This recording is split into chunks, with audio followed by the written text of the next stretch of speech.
Good afternoon students, कैसे हैं आप लोग। आशा अच्छे होंगे, आप लोगों की पढ़ाई अच्छी चल रही होगी।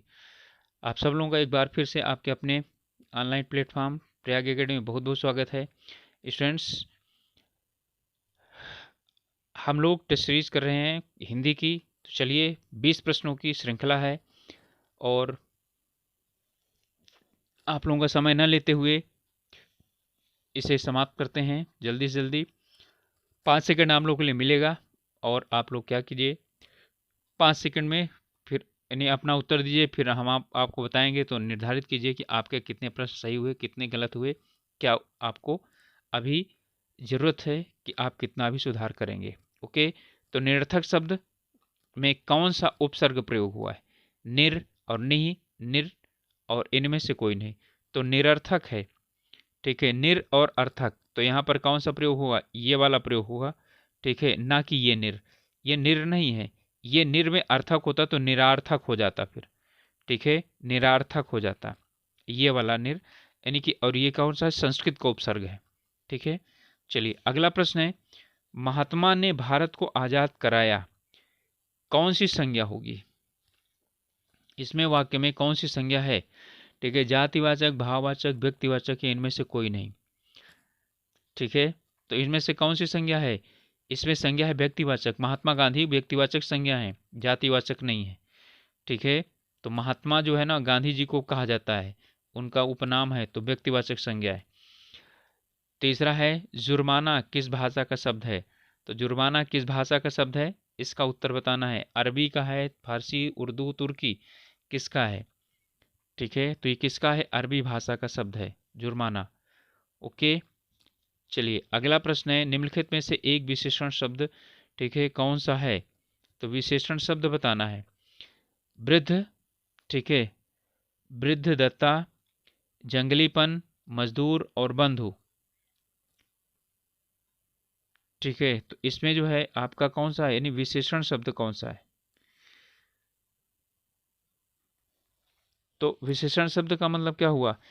जिस, यानी कि जिनमें किनमें से एक क्या है, विशेषण शब्द है। ठीक है, इसमें जो है जिसके साथ संज्ञा लग जाए, ध्यान दीजिएगा, जिसके बाद में संज्ञा लग जाए वही क्या है, विशेषण है। नहीं लगेगा तो क्या हो जाएगा, विशेषण नहीं होगा। तो यहाँ पर क्या है, मजदूर व्यक्ति। आप लोग सोचते हैं ना कि मजदूर क्या है, वो संज्ञा है, मजदूर संज्ञा नहीं है, विशेषण है। मजदूर व्यक्ति, मजदूर आदमी। ठीक है, तो मजदूर क्या है, ये विशेषण है। ठीक है, तो मेरा ट्रिक समझ लीजिए, जिसके बाद संज्ञा लग जाए विशेषण है, और जिसके पहले विशेषण लग जाए वो संज्ञा है। ओके, चलिए अगला प्रश्न है, सुरभि की आंखें बहुत सुंदर हैं, इस वाक्य में कौन सा कारक होगा? अपादान, संबंध कारक, अधिकरण कारक, या उपरोक्त सभी सही हैं? तो एक ही होगा ना। यहाँ पर कौन है, की आंखें, तो सुरभि और की आंखें, तो कौन सा होगा, संबंध कारक होगा। ठीक है, क्या होगा, संबंध कारक होगा, क्योंकि का की के ये संबंध में आता है। ओके,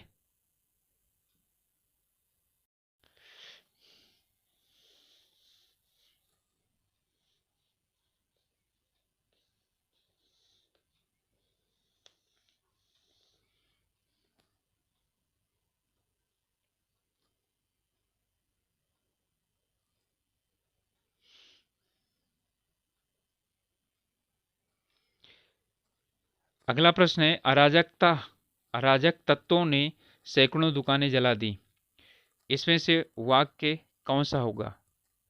ठीक है, अराजक तत्वों ने, यहाँ पर क्या है, सैकड़ों दुकानें जला दी, तो सैकड़ों के आगे क्या करेंगे, यहाँ पर अंडरलाइन होना चाहिए। तो यहाँ पर क्या होगा, निश्चित संख्यावाचक, अनिश्चित संख्यावाचक, परिणामवाचक, या इनमें से कोई सा भी नहीं। ठीक है, तो इसमें है सैकड़ों दुकानें जला दी, तो 100 दुकानें नहीं, सैकड़ों दुकानें। ठीक है, तो सैकड़ों दुकानें क्या होगा, अनिश्चित संख्यावाचक होगा। ओके, अगला प्रश्न है, योग्य शब्द की सही उत्तमावस्था क्या होगी? उत्तमावस्था की बात कर रहा है, योग्यतर, यानी कि तर तो होगा नहीं, क्योंकि उत्तमा की बात कर रहा है। तो उत्तरम यानी उत्तमा जो है ना, तो तम आता है, तो ये तो नहीं होगा। योग्यता या सभी सही हैं, तो सभी तो सही होगा नहीं। अब योग्यतम में और योग्यता में निकालिए, तो योग्य का क्या होगा, योग्यतम होगा। मैं यानी कि तीन अवस्थाएं होती विशेषण की। पहली क्या होती है, ठीक है, यानी कि मूलावस्था, दूसरा उत्तरावस्था, तीसरा उत्तमावस्था। तो उत्तरा में तर लगता है, उत्तमा में तम लगता है। ओके, तो जहां पर ये आ जाए तो ये इसी से आधारित करके निकाल सकते हैं। अगला है, निम्नलिखित में से कौन सा वचन की दृष्टि से शुद्ध नहीं है। वचन की दृष्टि से शुद्ध नहीं है। यह पत्थर चिकना है, यहाँ मैले कुर्ते रखे हैं, छोटे लड़के हंस रहे हैं, ठीक है, और हरा पत्ते मत तोड़ो। ठीक है, तो कौन सा इसमें से आपका गलत है। तो हरा पत्ते मत तोड़ो ना, हरे पत्ते मत तोड़ो। ठीक है, या तो हरा पत्ता मत तोड़ो। तो आपका कौन सा गलत होगा, यही डी वाला गलत होगा। ओके, चलिए अगला प्रश्न है, विवाह कार्य मंगलमय हो, किस वाक्य का, ठीक है, किस प्रकार का वाक्य है। आज्ञावाचक, इच्छावाचक, विधानवाचक, या इनमें से कोई नहीं। तो ये क्या किया गया इसमें, ठीक है, मंगलमय हो कामना की गई है ना। ठीक है, तो कौन सा है ये, इच्छावाचक है। ओके, अगला प्रश्न है, पंचसर पर्यायवाची शब्द है, असुर का, अश्व का, कामदेव का, या बदन का। पंचसर की बात है तो पंचसर किसका है, कामदेव का पर्यायवाची है। ठीक है, ओके, अनिवार्य का सही शब्द विलोम क्या है। अनिवार्य का वैकल्पिक या ऐच्छिक या दोनों। ठीक है, ध्यान दीजिएगा। ठीक है, अनिवार्य का विलोम शब्द क्या है, वैकल्पिक होता है या ऐच्छिक होता है। तो अनिवार्य का वैकल्पिक नहीं होता। अनिवार्य का मतलब जिसका निवारण ना किया जा सके, और ऐच्छिक का मतलब अपनी इच्छा पर, यानी चाहो तो करो, चाहो तो ना करो।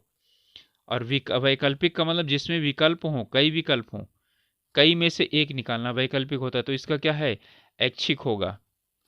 ओके, चलिए अगला है, अंग अंग मुस्कुराना, मुहावरे का सही अर्थ क्या होगा। खतरा मोल लेना, बहुत निराश होना, बहुत प्रसन्न होना, इनमें से कोई नहीं। तो अंग अंग मुस्कुराना का मतलब क्या हुआ, बहुत प्रसन्न होना, और अंग अंग टूटना का मतलब बहुत थक जाना होता है। आकारान जो शब्द होते हैं वो क्या होते हैं, स्त्रीलिंग होते हैं, पुल्लिंग होते हैं, या दोनों होते हैं। तो संस्कृत के आकारान जो होते हैं वो दोनों स्त्रीलिंग भी होते हैं और क्या होता है, पुल्लिंग भी होते हैं। ठीक है, जैसे बाला, ठीक है, सूता, तो ये सब क्या हो गए, स्त्रीलिंग हो गए। राजा, तो राजा पुल्लिंग है, तो राजा जो है वो पुल्लिंग हो गया। तो आकारांत स्त्रीलिंग और पुल्लिंग दोनों होते हैं। इस तरह गम्य का विलोम शब्द कौन सा है, अगम्य, सुगम्य, गंतव्य, या चराचर। तो गम्य का मतलब जहां जाने योग्य हो, अगम्य का मतलब होता है जहां जाने योग्य ना हो, उसे क्या बोलते हैं, अगम्य बोलते हैं।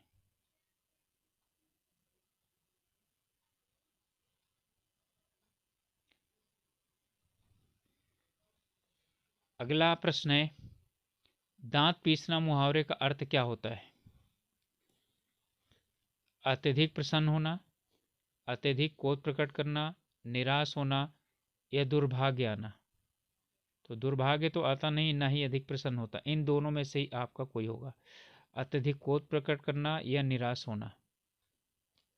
तो इसका क्या होता है, इसका होता है अत्यधिक क्रोध प्रकट करना। दांत पीसना का मतलब अत्यधिक क्रोध प्रकट करना। अगला प्रश्न है, झांसी की रानी कविता के लेखक कौन है। सुभद्रा कुमारी चौहान, महादेवी वर्मा, जयशंकर प्रसाद, या पंत। हमने सुनी कहानी, ठीक है, हमने सुनी कहानी, खूब लड़ी मर्दानी, हो तो झांसी वाली रानी थी। ठीक है, बुंदेले हर बोलों के मुंह, हमने सुनी कहानी थी। तो इसका कौन सा, सुभद्रा कुमारी चौहान, महादेवी वर्मा, जयशंकर प्रसाद, या पंत। तो जानते हैं आप लोग कि इसका उत्तर क्या होगा, सुभद्रा कुमारी चौहान। चार ब्राह्मण के संख्यावाचक शब्द हैं। चार ब्राह्मण में संख्यावाचक शब्द कौन कौन से, ठीक है, जोशी, त्रिपाठी, डोभाल और पंत। ठीक है, पांडे, तिवारी, ढोंडियाल और भुक्का, सतपथ, गोपथ, ऐत्रेय, सार्थ, या इनमें से कोई नहीं। ठीक है, तो ये 4 ब्राह्मण की बात कर रहा है, ना कि ब्राह्मण जाति की बात कर रहा है। तो सतपथ ब्राह्मण, गोपथ ब्राह्मण, ऐत्रेय ब्राह्मण और सात्र ब्राह्मण, वेदों से के जो क्या है ब्राह्मण हैं उनकी बात कर रहा है ये। तो इसमें ये चारों हो जाएंगे, सतपथ ब्राह्मण, गोपथ ब्राह्मण, ऐत्रेय ब्राह्मण और सात्र ब्राह्मण। 18वां है, वीर रस का स्थायी भाव क्या है? उत्साह, क्रोध, दानवीर या इनमें से कोई नहीं। तो वीर रस का अस्थाई भाव की बात कर रहा है। वैसे रस तो उत्तराखंड में अभी तो है नहीं, लेकिन फिर भी इसमें दे दिया है। तो वीर रस का अस्थाई भाव क्या होता है? उत्साह होता है, क्रोध नहीं होता। ठीक है, उत्साह होता है। अगला है, दिगंबर में कौन सी संधि है? दिगंबर में संधि कौन सी है? स्वर संधि, व्यंजन संधि या विसर्ग संधि? तो दिगंबर में संधि कौन सी है? पहले इसका संधि विच्छेद क्या होगा? संधि विच्छेद होगा दिक धन अंबर, तो दिगंबर हो जाएगा। स्वर संधि, व्यंजन संधि, विसर्ग संधि या इनमें से कोई नहीं, तो इसमें हो जाएगी यानी व्यंजन संधि। ठीक है, दिक धन अंबर, दिगंबर, व्यंजन संधि हो जाएगी। इसमें है कि प्रथम किसी भी स्पर्श व्यंजन के प्रथम वर्ण के बाद कोई भी स्वर आता है तो क्या हो जाता है? ये तीसरे में परिवर्तित हो जाता है, तो दिक का अपने गा में परिवर्तित हो जाएगा। ओके, दिगंबर का मतलब होता है, यानी कि दिक माने दिशाएं ही, जिसका अंबर हो अर्थात कपड़ा हो, वस्त्र हो, उसे बोलते हैं दिगंबर। अर्थात जिसने कपड़ा धारण ना किया हो वही होता है दिगंबर। घाट घाट का पानी पीना, इसका अर्थ क्या है? अनाड़ी होना, संसार का अनुभव प्राप्त करना, मिलनसार या विद्वान। तो घाट घाट का पानी पीना, इसका मतलब होता है कि सभी जगहों का क्या करना? एक्सपीरियंस होना, यानी अनुभव प्राप्त करना। इसका मतलब है कि आपका उत्तर हो जाएगा खा, यानी कि संसार का अनुभव प्राप्त करना। घाट घाट का पानी पीना, संसार का अनुभव प्राप्त करना। ओके स्टूडेंट्स, तो ये था आपका 20 प्रश्नों की श्रृंखला, और आप लोगों के लिए काफ़ी अधिक उपयोगी होगी। और आप लोगों से रिक्वेस्ट है, अभी तक यदि चैनल को सब्सक्राइब नहीं किए हैं तो प्लीज़ सब्सक्राइब कीजिए, और साथ ही साथ अपने ग्रुप्स में शेयर कीजिए, जिससे कि और लोगों तक पहुंच सके और लोग अपनी तैयारी हम लोगों के साथ मिलकर के कर सकें और अपनी तैयारी को जांच सकें। ओके, मिलते हैं अगले वीडियो में। तब तक के लिए अपना ध्यान रखिए, अपना स्वास्थ्य का ध्यान रखिए, पढ़ाई कीजिए अच्छे से। All the best.